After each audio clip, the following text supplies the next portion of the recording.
Rambabu case ఏటైనది sir? ఏటైతుంది ఏటి కాదు, తెలివైనోడ్రా. ఎర్రి పోలీస్ గొర్రెల్ని 6 ఏళ్ల నుంచి 7 చెరువు నీళ్ళు తాగిచ్చేస్తున్నాడు. కేసు ఒగ్గేసినట్టేనా సార్? ఏహే, బాడీ దొరకలేదు కదరా, కేసాకి పూర్తి చేసినట్టే. అంతేగా సార్? ఏంట్రా పేలుతున్నారు? ఇవన్నీ మాట్లాడకపోతే నిద్రట్టలేదంటారా మీకు? బాబాయ్ ఒకటి చెప్పు. రే మీకెందుకురా పోలీసులతో జట్టి? ఏదో ఆశకానికి లే బాబాయ్. రాంబాబు ఫ్యాన్స్ ఇక్కడ. ఏటనుకుంటున్నావు బాబాయ్, ఆయన పెద్ద సూపర్ స్టార్ మన ఊర్లో. మీతో చెప్పాను చూడు, నాది బుద్ధి తక్కువ.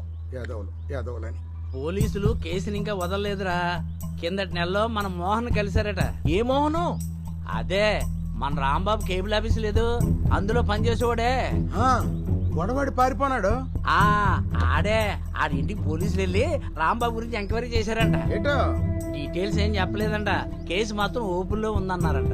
సోమన్న చెప్పింది నిజమే. జరిగింది ఏంటంటే పోలీసులు 5-6 ఏళ్ల క్రితం రాంబాబును రాత్రిపూట అనుమానాస్పద పరిస్థితులలో చూసిన వాళ్ళు ఉన్నారా అని అడిగారు.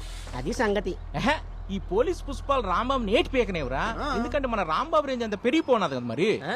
రే రాంబాబు నిర్దోషిరా, అందుకే పోలీసులు అతను జోలికి వెళ్తాం లేదు.